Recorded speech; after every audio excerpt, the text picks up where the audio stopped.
자, 여러분 반갑습니다. 이번 시간은 사회 과정 이론 중에 하나인 낙인 이론, 라벨링 시리에 대해서 살펴보도록 하겠습니다. 자, 낙인 이론이 등장하게 된 배경, 그때 1950년대 범죄학 이론에 하나의 다른 접근 방법이 등장을 하게 됩니다. 그래서 흑인과 같은 인종과 계층의 범죄 문제가 많이 발생을 하게 됩니다.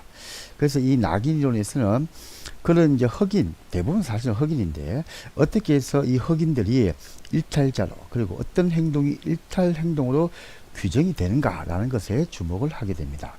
자, 그럼 이런 이제 낙인이 등장이 된 이제 미국의 시대적 배경을 잠깐 살펴보면, 이제 미국은 1950년대에 이르러 사회 경제적 여건이 엄청나게 바뀌게 됩니다. 그래서 20세기 전반에는 미국인들은 두 번의 전쟁과 대공황을 겪었습니다. 그런데 이제 1950년대에 들어서게 되면 전쟁의 공포에서 벗어나고 경제적으로 큰 발전을 이루게 됩니다. 그래서 사실상 세계 초강대국으로 등장하게 됩니다. 그리고 이제 미국의 중산층이 크게 성장을 합니다. 그래서 미국의 모든 제도가 크게 발전하게 되고 경제는 건실하게 발전하고 가정은 안정을 이루고 학교는 더욱 확장되고 또 종교 조직도 더욱더 활성화됩니다. 자, 그런데 1950년대를 지나가지고 60년대에 이르렀는데도 미국 사회에서 하류 계층에 속하는 특히 흑인들은 미국의 이와 같은 발전과 번영의 혜택을 전혀 보지 못하게 됩니다. 그래서 이제 미국의 사회학자들이 이런 이제 흑인들, 그죠? 특히 이런 이제 계층과 인종별로 범죄율을 하고 법 집행률을 한번 따져보게 됩니다. 그랬더니 흑인들이 굉장히 높은 비율로 이제 범죄자가 되더라는 거죠. 지금도 약간 그런 게 남아있는 것이, 만약 흑인이 그 비싼 포르쉐라든지, 그죠? 이런 이제 고급차를 탁 타고 가면은 대부분 경찰이 검문 검색을 합니다. 그래서 백인 경찰이 어떻게 생각하냐면, 이 흑인이 어떻게 이런 좋은 차를 타고 다닐 수 있느냐, 있을 수가 없는 일이다 라고 해가지고 단속을 많이 합니다. 그래서 미국에서 뭐 흑인 판사가 여자 판사인데 뭐 포르쉐 타고 다니다가 경찰에게 검문 검색 당해가지고 막 그렇게 되니까 자기 신분을 밝히는 거죠. 내가 판사다. 그러니까 이제 경찰이 깜짝 놀라가지고 뭐 사과를 하고 뭐 이런 경우도 많이 있습니다. 자, 그래서 이렇게 될 때 이제 미국 같은 경우는 어떻게 해서 이 흑인들이 자꾸 이렇게 범죄자가 잘 되느냐, 이게. 왜냐하면 똑같은 잘못을 저질렀는데 백인들은 그렇게 이제 뭐 교도소에 가지 않는데 흑인들이 교도소에 가는 비율이 굉장히 높더라, 뭐 이렇게 되는 거죠. 그러니까 이제 범죄학자들이 그 원인을 한번 살펴보기 시작합니다, 이게. 그래서 보니까 결국에는 낙인이더라, 낙인. 그게 뭐냐면 똑같은 잘못을 했는데도 흑인에 대해 갖고는 태깅이라고 그러죠. 우리가 태그라고 그러지 않습니까? 꼬리표를 딱 붙이는 거, 이게.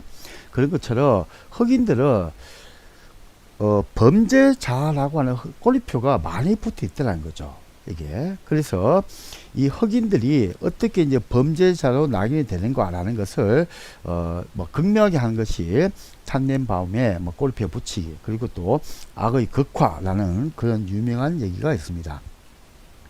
그래서 이제 악의 극화, 즉 드라마타이제이션 오브 이블, 그죠? 라고 얘기를 하는데, 이게 이제 쉽게 말하면 이거죠.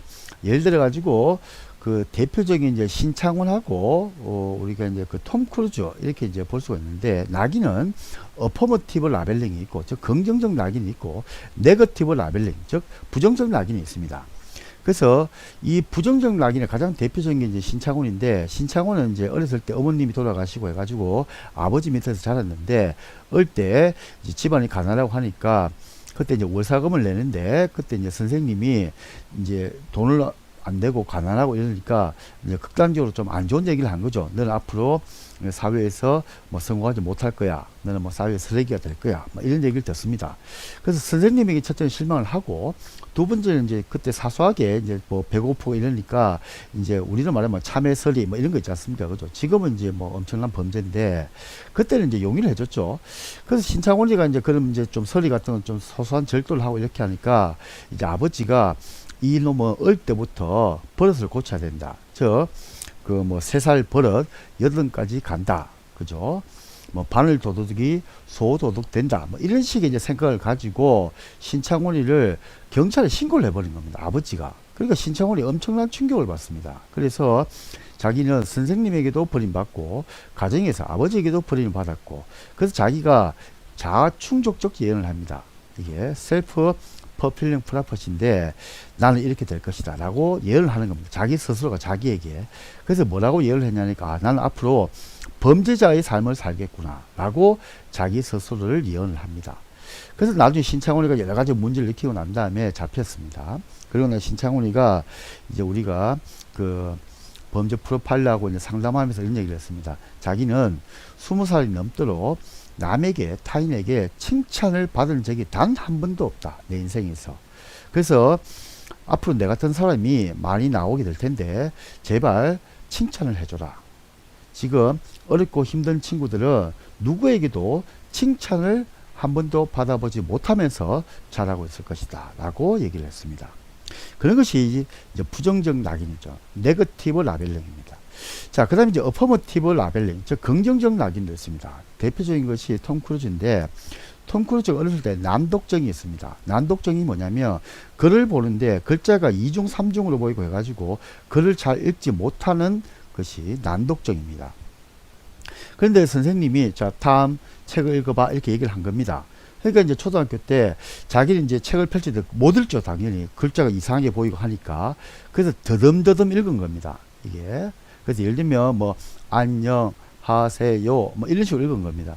그러니까 보통 이제 선생님 같은 경우 톰 됐다 앉아라 그 다음 친구 이렇게 시킬 겁니다. 그죠?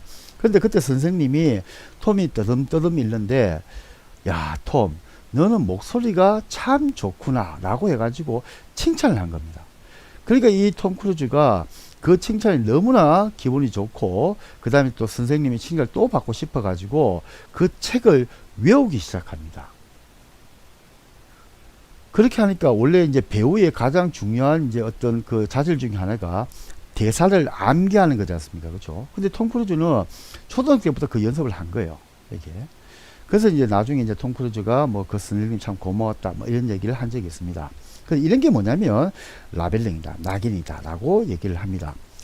자, 그래서 이제 러메트가 1952년에 이런 낙인을 좀 세부적으로 나눕니다. 그 1차적 낙인과 2차적 낙인으로 해가지고 두 가지를 나누게 됩니다. 그래서 1차적 낙인, 그죠? 일탈이라고 하는데 보통은 프라이머리 디바이언스가 있고 2차적 일탈, 그죠? 세컨더리 디바이언스가 있습니다. 그 1차적 일탈이 있을 때 1차적 낙인이 이루어지고 2차적 일탈이 있을 때 또 2차적 낙인이 이루어진다라고 얘기를 하는 겁니다. 그래서 1차적 일탈은 누구나 우연한 기회에 저지를 수 있는 사소한 일탈을 말합니다. 근데 그 행동 일탈로 그리고 그 당사자가 그 행동을 인해 일탈적으로 낙인이 찍히게 되면 그 사람은 일탈자다. 그죠? 비행인, 그러니까 나쁜 놈이다. 뭐 이런 꼬리표를 달게 됩니다. 그러면서 이제 심각한 이제 비행을 저지르게 되죠. 이렇게 해가지고 1차에서 2차로 심각하게 나아갈 때 그걸 우리는 2차적 일탈이다 라고 얘기를 합니다.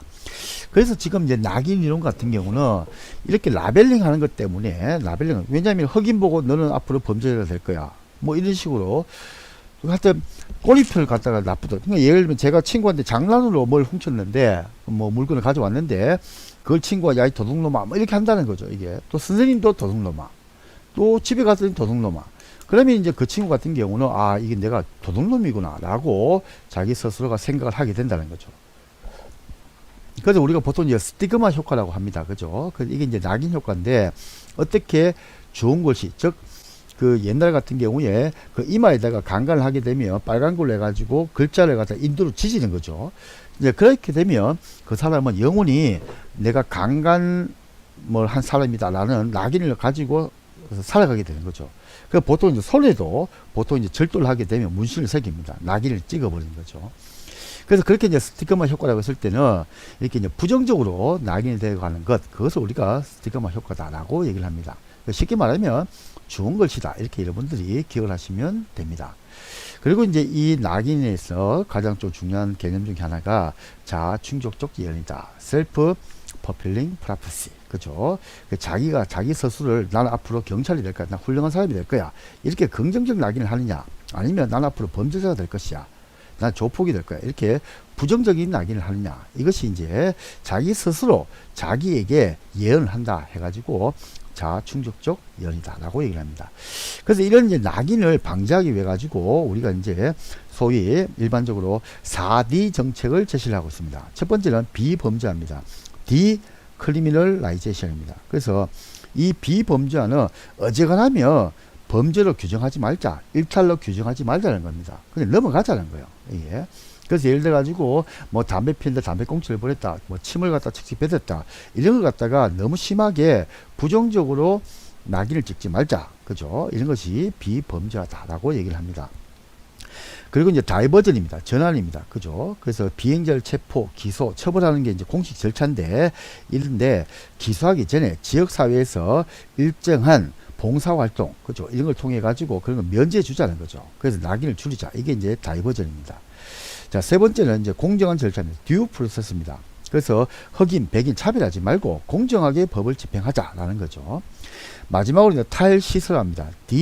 디인스티튜셔널라이제이션, 그죠? 그 인스티튜트 이렇게 얘기하면 뭐 기구, 기관 뭐 이런 뜻이 있지 않습니까? 그죠? 근데 이건 쉽게 말하면 교도소와 같은 구금시설에 처하기보다는 가능하면 사회 내에서 처우를 통해 가지고 범죄자들이 낙인을 덜 받고 사회에 재적응하도록 하자라는 겁니다. 그러니까 쉽게 말하면 제가 이제 교도소에 갔는데 거기서 범죄를 많이 배워 가지고 오히려 더 심각한 범죄자가 되더라는 거죠. 교도소에 갔더니 너 뭐하고 왔어? 그랬더니 뭐 이거 해서 왔습니다. 뭐 절도하다 왔습니다.